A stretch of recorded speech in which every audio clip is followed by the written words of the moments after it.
When my son was 7, we planned a trip to Disney World in Orlando. When raising a child, I noticed that kids around kindergarten age tend to enjoy cartoon characters. Although my son wasn't particularly interested in Disney characters, I felt that, as parents, we should take him there for the experience.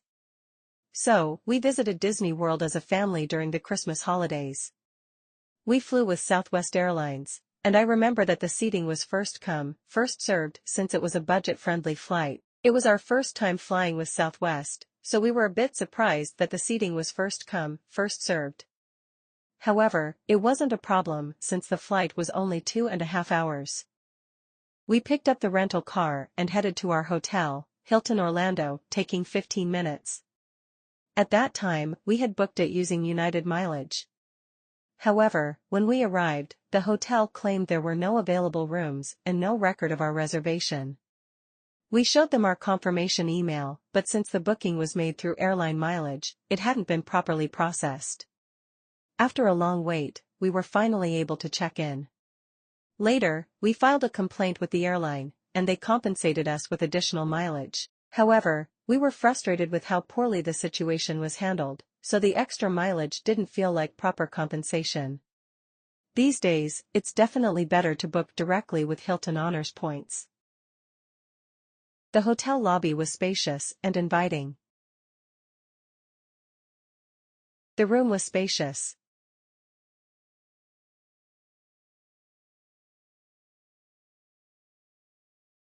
The highlight of our stay was the pool view from the room, which was the main reason I chose this hotel.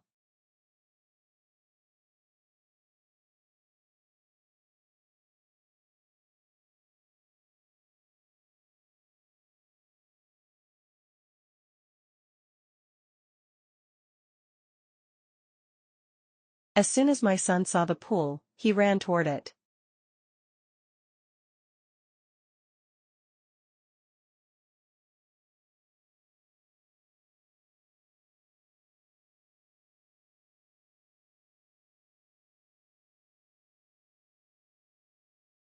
The weather in Orlando around Christmas was pleasant and clear, perfect for enjoying time outside in the sun.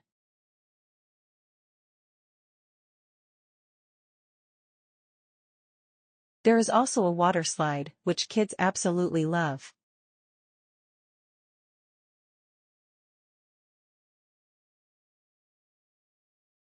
You can also enjoy the lazy river. When a child is playing in the pool, at least one parent must supervise them. However, seeing the child so happy, the parent watches with joy. He played happily in the pool, then ran back to room to follow his next schedule. The energetic 7-year-old is always on the move.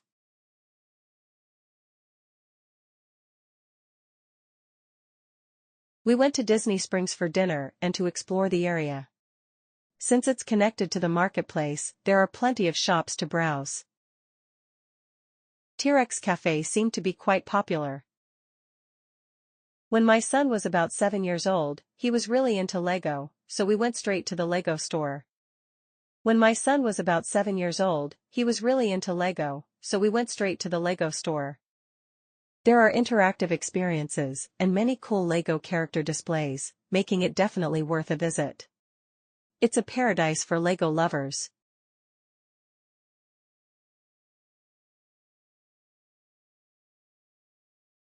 You can also explore the world of Disney.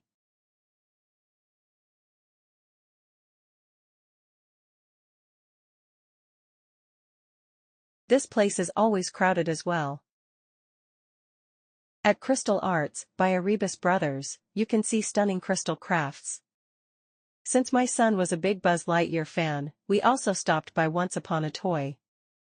When you exit Once Upon a Toy, there's a water splash area where children can play.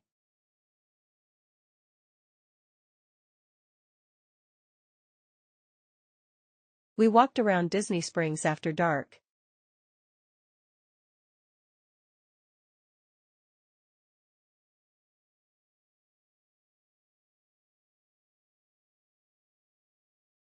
As you approach the Lego store, you can also spot a Lego dragon in the nearby water. It feels especially festive, as it's the Christmas season. When we returned to the hotel, we're greeted by the stunning night view of the pool. We ended the first day by buying snacks that my son loves and enjoying them in the room. It was a precious moment to relax. We purchased a 3-day ticket to Walt Disney World Resort, which includes access to any of the 4 theme parks, Magic Kingdom, Epcot, Disney's Hollywood Studios, and Disney's Animal Kingdom. Currently starts at $225 per person. On the first day, we visited Hollywood Studios, taking 14 minutes from our hotel. Parking is currently $30 per day for standard parking. At Harbor Attack, guests could participate in a simulated attack scene, with volunteers experiencing water effects and explosions.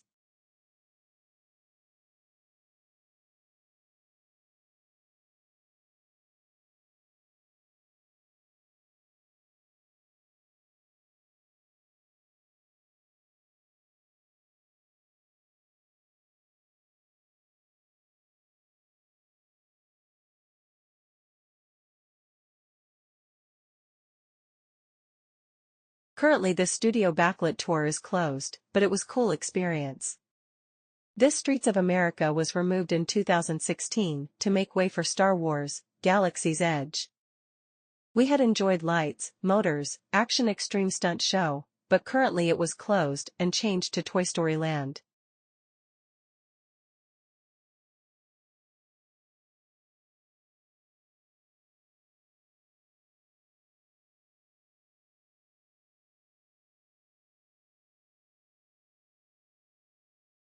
We had eaten all kinds of food in the park, like nuggets and burgers, but you can also bring outside food and non-alcoholic beverages into Disney's Hollywood Studios.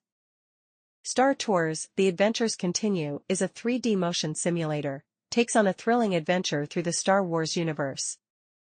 If you're a fan of the Indiana Jones movies or just enjoy thrilling stunt performances, this show is still a must-see at the park.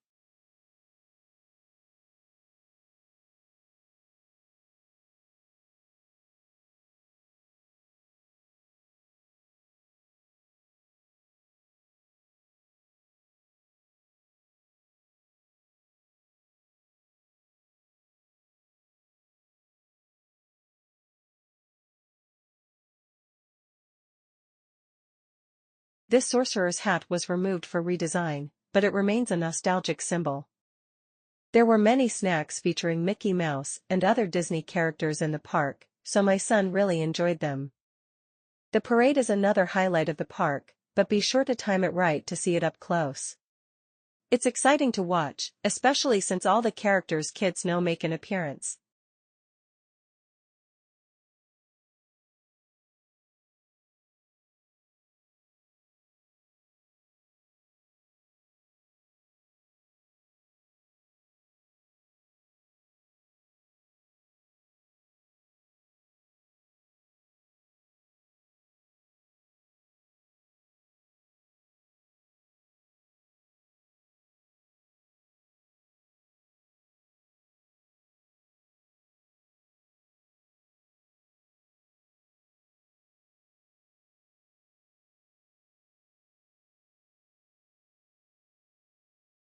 My son was so happy to see a character he knew so well in real life that he kept waving and enjoying the moment.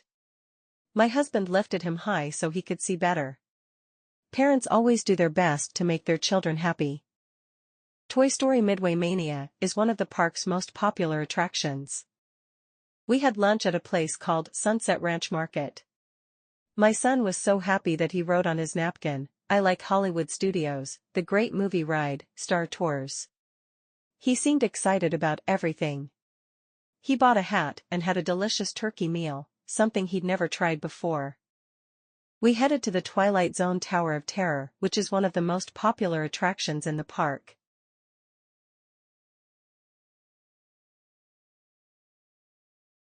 We waited in line for a long time to get in and boarded the elevator without knowing what to expect. When the elevator suddenly dropped into the darkness, we were so shocked that it felt like our stomachs froze. It was so scary that we'll never forget it. You should definitely experience it at least once. Even after it got dark, there were still plenty of people. It was completely dark, so we went to see Fantasmic.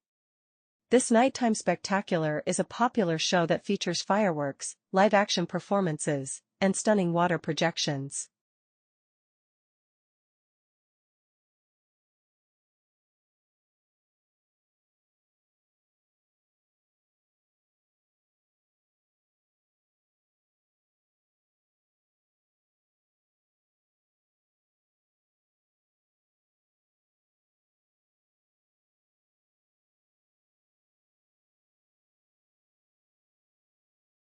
On the way out, you can see beautifully decorated lights.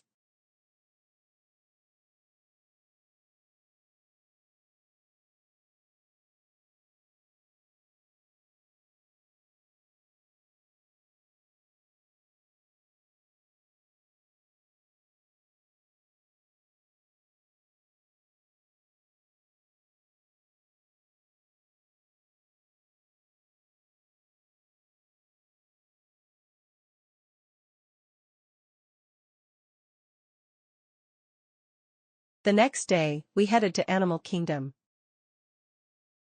You can see Christmas decorations that are perfect for Animal Kingdom.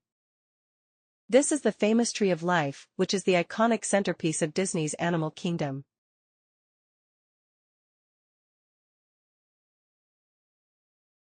On our way to see the Festival of the Lion King, here's a shot of my son's excited back. The Festival of the Lion King is a Broadway-style live stage show featuring Disney's The Lion King. We've seen the Broadway version before, so it wasn't completely surprised, but Disney's version was still worth seeing. It's very popular, so there were a lot of people there. Baobab trees can be spotted here and there. We went on Kilimanjaro safaris, one of the park's signature attractions.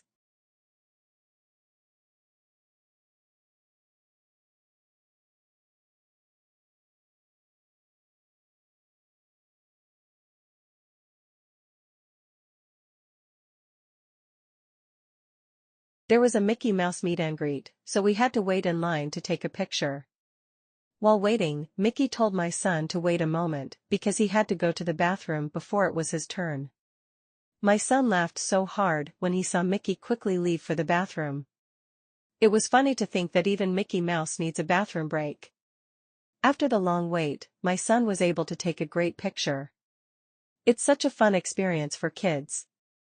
While Mickey Mouse was previously available for photos and autographs in Animal Kingdom, he has since been moved to other locations like Main Street, USA, in the Magic Kingdom. Animal Kingdom also has the parade.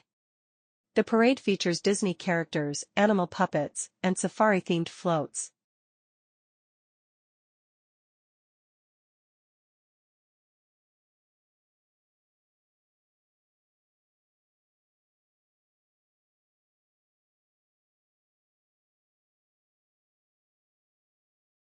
As expected, Mickey and Minnie are the most popular.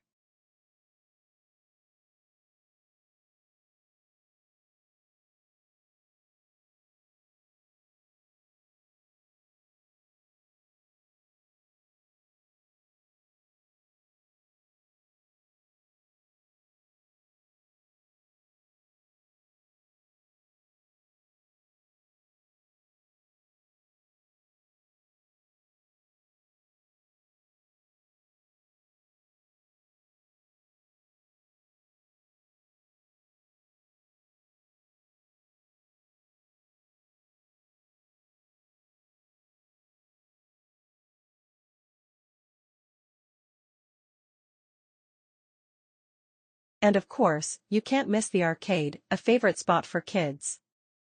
After touring the park for 2 days in a row, we were starting to run out of energy.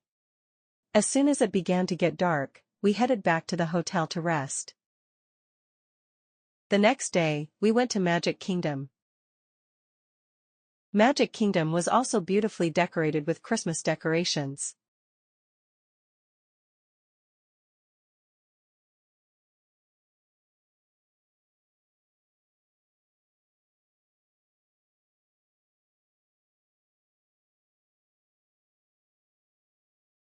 Here, too, the most exciting thing is taking pictures with Disney characters when you see them.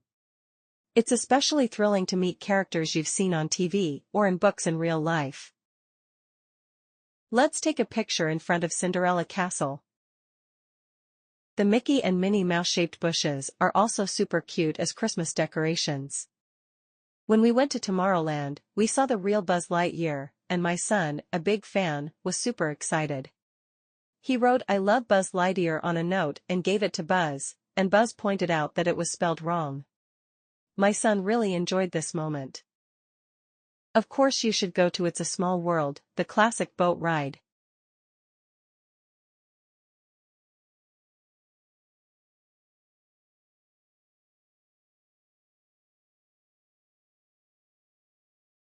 We went on a few more rides and enjoyed a delicious lunch. We went to see the show at Cinderella's castle, where various Disney characters danced to music. My child really enjoyed watching it. While we were watching, my husband and I realized that we're no longer young and don't purely enjoy the characters the way we used to. I think many people come for their children in those moments.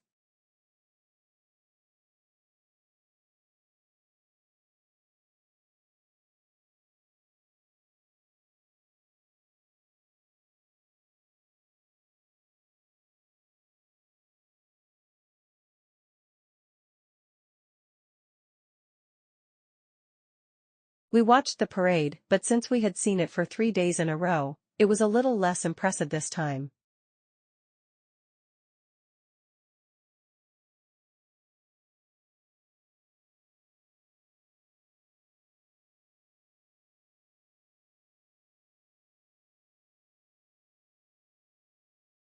Mickey Town Square Theater is where you can meet Mickey Mouse in a more personalized, indoor setting.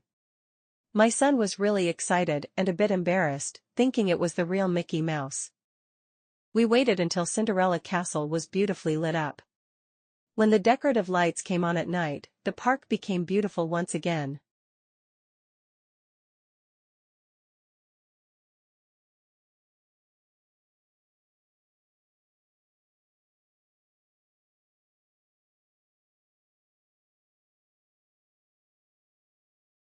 Even though it was Orlando, the night air was a bit chilly around Christmas time in December.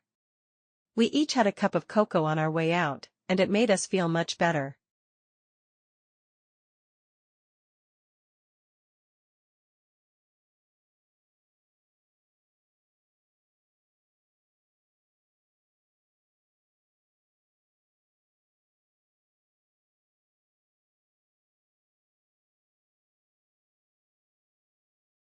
On the last day, we also stopped by WonderWorks Orlando, which is just 5 minutes away from the hotel. We returned our rental car at Orlando Airport and then drove back to Washington, D.C. in about 2 hours. The Hilton Orlando Hotel is spacious and comfortable, making it a great choice for families and children. I highly recommend it. It was our first time at Disney World, so we bought tickets to visit all 4 parks. However, I think it would be difficult to visit all 4 parks in just 4 days. It might be better to choose 1 or 2 parks and plan your schedule without overloading it. If you keep trying to see everything, it may reduce your overall enjoyment. I recommend setting a goal based on the characters your child likes and focusing on them. With so many attractions, if you try to see them all, you might miss out on the experience. Enjoy it without being too greedy. Orlando is relatively affordable for flights and hotels, so if you have children, I definitely recommend going to Disney World. If you visit before your child reaches the lower grades of elementary school, they can truly immerse themselves in the characters. Even in the upper grades, they may lose some interest due to maturity, but it's still a fun experience. Visiting Orlando during the Christmas holidays is also a great choice. The weather is pleasant during Christmas, making it a perfect time to travel, even though the parks are crowded year-round. My son wasn't initially fond of Disney characters, but after visiting, he said he liked Mickey and Minnie. It seems the younger they are, the more they can enjoy it. Given all the walking involved, it's best for parents to take younger children. I wonder if a couple would visit Disney World without a child. It was a trip for the child, and though physically tiring, it's 100% worth it.